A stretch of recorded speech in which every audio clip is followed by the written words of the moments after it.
지난 8월 한 차례 전해드렸었던 사건입니다. 일면식도 없는 여성을 향해 무차별 폭행을 가한 남성. 현장에 출동했던 구급대원이 교통사고를 당한 것 같다고 말했을 정도의 사건. 이른바 돌려차기 사건입니다.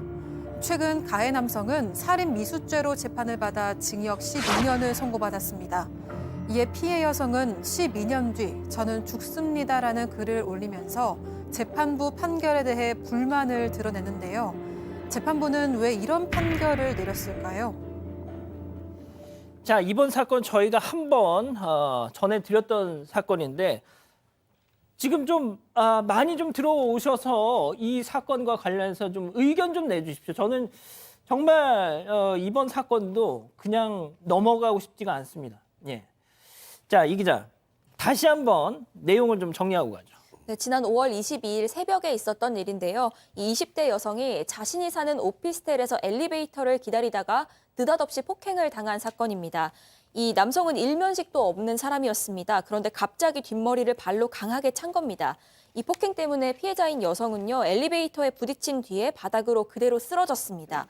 이 남성이 피해자를 어깨에 들쳐매고 사라졌는데 조금 시간이 지난 후에 오피스텔 1층 복도에 이 여성이 쓰러져 있는 것을 다른 주민이 발견하고 경찰에 신고를 했습니다.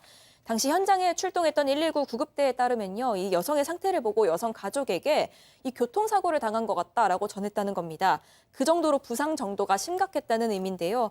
피해자는 당시 상황을 전혀 기억하지 못합니다. 이 심각한 폭행을 당해서 해리성 기억 상실이 온 건데 의료진은 뇌가 일부러 기억을 지운 것 같다 이렇게 말했습니다. 예. 지금 저희가 최대한 그 뿌옇게 사진을 편집했는데도 워낙 이 상처가 심하셔서 어느 정도인지 감이 오실 겁니다. 아니, 폭행 사건인데 구급대원이 교통사고를 당했나 했을 정도면 예? 얼마나 외상이 심했으면 그 처음 본 이건 교통사고를 당한 것 같다고 생각을 하겠어요. 일단 지금 이 가해 남성의 어떤 행동 자체가 좀 심각합니다. 엘리베이터에 서 있는 여성 뒤통수를 발로 가격을 하고, 그러니까 완전히 예상이 안 되는 공격이잖아요. 그 이후에 여성이 벽에 머리를 세게 부딪히고 그 넘어져 있는 여성의 머리를 또 계속 공격을 했단 말이죠. 그래서 지금 저 여성 같은 경우 좀 전치 8주 정도의 상해를 입었는데 일단 두개골내 출혈이 있었고, 이제 가장 걱정이 되고 우려가 되는 건 영구장애가 의심되는, 지금 걸을 때 잘 걷기 좀 힘들어 하시잖아요. 오른쪽 다리 마비 증세까지 지금 있는 그런 상황이라고 합니다. 참. 자, 일단 결국 재판에 넘겨졌는데 이 가해 남성 피고인은 이런 말을 했다고 합니다. 두 번째 사건 체크포인트 짚어보죠. 살해 의도가 없었다고 했습니다. 승 의원님. 네, 피고인의 얼척없는 어떻게 보면 천지분간 안 되는 이야기인데 저는 그냥 이 피고인에게 이런 이야기를 한번 해볼게요. 만약에 당신이 서가했을 때 뒤에서 그렇게 누가 뒷머리를 때리고 난 다음에 머리를 여러 번 폭행을 했을 때 이 피고인의 입장은 어떻게 생각이 들까요? 지금 보시는 저자입니다. 네, 그 피고인 입장에서 나 죽을 것 같아라는 생각 안 들었을까요?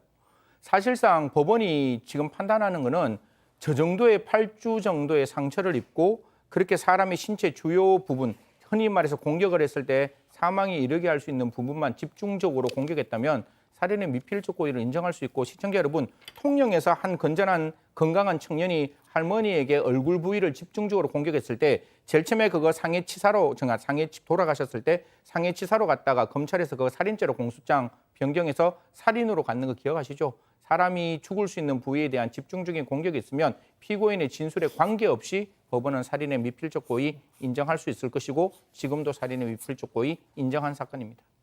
자, 조영애님이 도대체 폭행의 의도가 뭐였답니까? 저희가 잠시 뒤에 말씀드리겠지만 사실상 거의 아무 이유도 없이 저렇게 했던 겁니다. 자, 그럼 과연 이자는 반성을 하고 있을까요? 피해자분의 얘기 직접 한번 들어보시죠.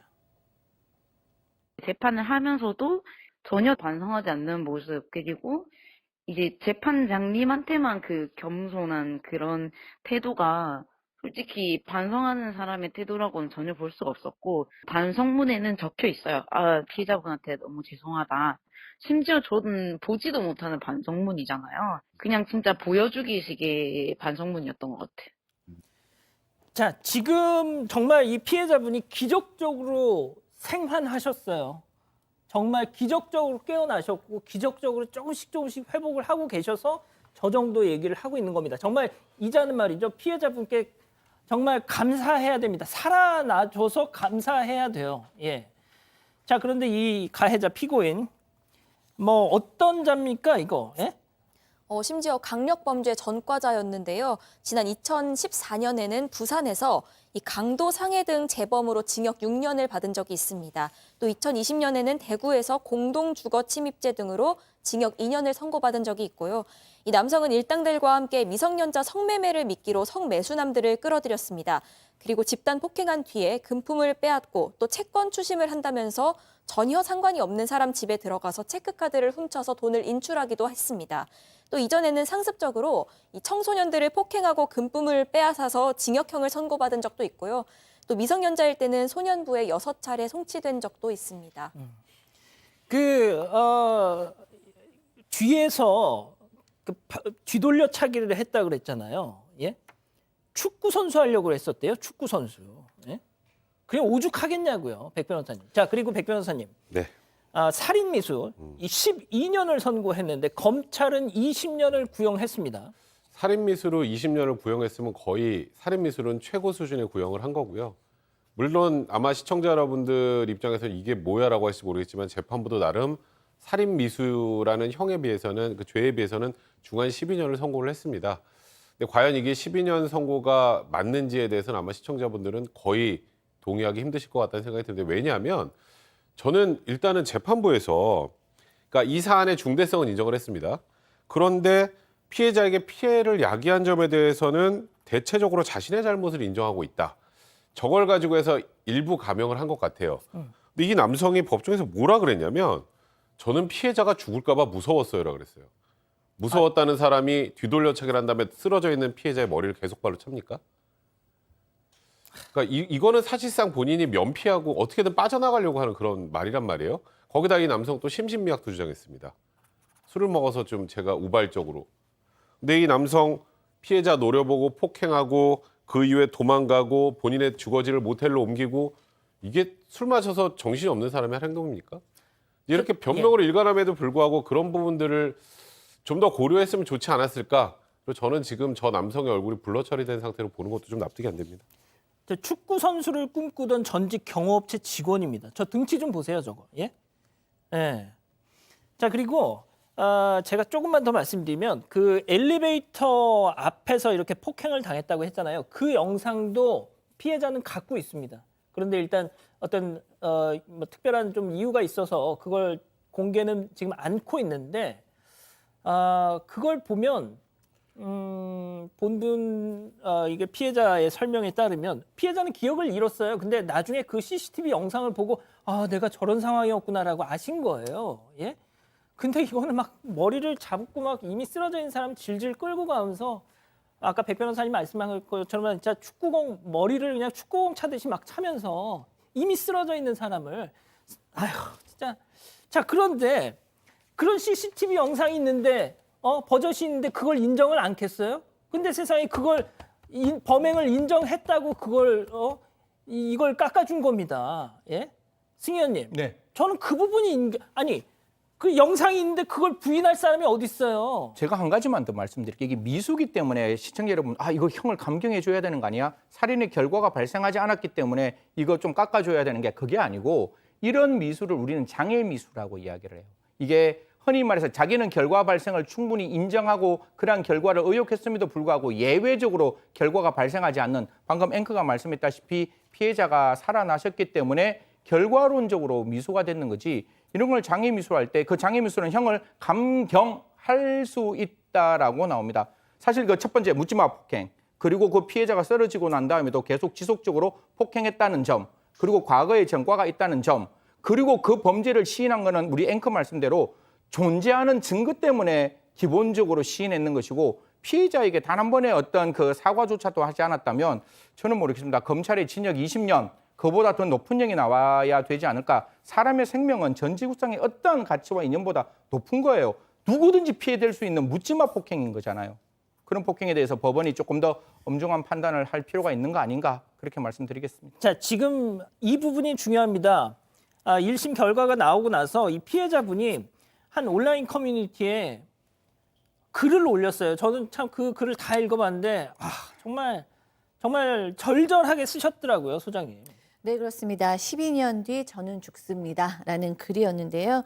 내가 바로 그 살인미수 피해자다라고 얘기를 했고, 근데 이제 검찰이 징역 20년을 구형했지만 재판부가 이제 8년이나 줄였는데 그 이유가 범인이 폭행을 인정했기 때문이다라고 얘기를 하면서 CCTV에 다 찍혔는데 그럼 인정하지 않을 법인이 어딨냐라고 얘기를 했어요. 그러면서 이제 제일 걱정하는 부분이 이 사람 12년 후에 나와도 40대다. 그때 나도 있을 텐데 난 그 생각만 하면 숨이 턱턱 조여온다. 제발 사회학인 이 사람이 나오지 않았으면 좋겠다라고 얘기를 하셨는데요. 사실 이분의 이야기에 저는 모든 사람이 동의할 거라고 생각을 해요. 왜냐하면 여성으로서의 저도 아무런 연관이 없는 사람한테 이렇게 축구공 맞듯이 맞으면 이 사회 무서워서 어떻게 살아요. 그리고 성인인 저도 그렇지만 이 땅에 딸을 키우는 모든 부모들은 도대체 이런 사회에 이런 사람이 40대에 나오면 그 딸을 어떻게 길거리에 내보냅니까? 너무나 저도 사회의 악이고 무섭다고 생각을 하고요. 이 사람이 40대에 나와서 또 술을 먹고 그러든 맨정신으로 그러든 저는 분명히 이 사람 재범의 가능성이 너무 높다라고 생각했기 때문에 이 피해자분의 이 절절한 호소가 정말로 마음에 와닿았고 이분의 한 구절 한 구절에 다 동감이 됐습니다. 그 피해자분이 쓰신 글의 내용을 조금만 더 설명해 드리면 피해자분은 이건 성범죄를 저지르기 위해서 자신을 폭행한 것이다라고 확신을 하고 계세요. 이미 그런 정황들이 많이 확인이 됐다는 겁니다. 예. 병원으로 실려왔을 때 나중에 이제 그 병원 측에서 설명해 준 바에 따르면 속옷이 이렇게 이 무릎에 걸쳐 있었다. 속옷이 말이죠. 이게 지금 사파로도 잠깐 나가고 있는데 이건 성범죄를 저지르기 위한 폭행이 확실하다. 그리고 저 저자의 핸드폰을 검찰에서 포렌식을 해봤더니 그런 검색을 했더라는 거예요. 백 변호사님. 근데 이제 그에 대해서 실행에 착수에 들어간 것인지 여부가 이제 수사기관에서 정확하게 확인이 되지 않았고 그 의도를 명확하게 특정하기는 좀 어려웠던 것 같습니다. 물론 지금 말씀하셨던 것처럼 피해자분께서 분명히 그렇게 느끼셨고 그런 의도가 충분히 보였다고 하더라도 쉽게 말해서 머릿속에 생각만 가지고 거기서 추가로 또 다른 범행을 인정하기 좀 어려운 측면이 있어서 그런 건데 어찌 보면 지금 법원에서 이런 걸 다 감안해서 나름 굉장히 중하게 선고를 했다고 생각하고 10년을 선고한 것 같은데 제가 뭐 늘 말씀드리지만 이런 중대범죄와 관련해서는 법원의 선고가 국민 법감정에 너무 따라가지 못한다는 측면이 있다는 부분, 그 부분은 분명히 좀 아쉽습니다. 자, 승현님. 네. 지금 마지막으로 좀 여쭤볼게요. 우리 가족 여러분들이 뭐 맨날 하시는 말씀이고 저의 생각이기도 하지만 신상 공개. 도대체 저런 인간의 얼굴을 왜 가려야 되느냐? 도대체 언제까지 우리나라는 저렇게 블러를 치면서 이렇게 해야 되는? 형은 너무너무 답답합니다. 예.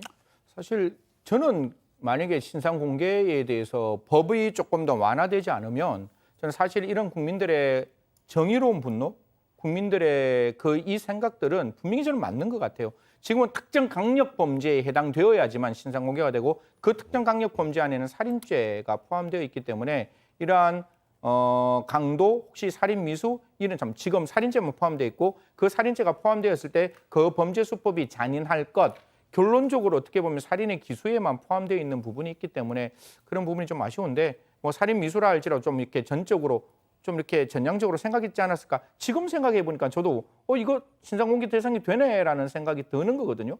왜 경찰이 이거 신상 공개하지 않겠다라고 이야기했는지 사실 살인죄로 되었을 때 기수만 포함되지 않을 듯한데 이 부분에 대해서 저도 조금 이제 저희 회사에 돌아가서 한번 확인해보고 살인 미수가 신상 공개 대상이 된다면 나중에 이런 사건이 있을 때 적극적으로 신상 공개 가능성을 한번 타진해 보도록 하겠습니다. 알겠습니다. 자, 마지막으로 이 피해자분이 저 말고는 저 같은 피해자가 앞으로도 없었으면 좋겠습니다라는 말씀을 남기셨어요. 두 번째 사건 이렇게 정리하고요.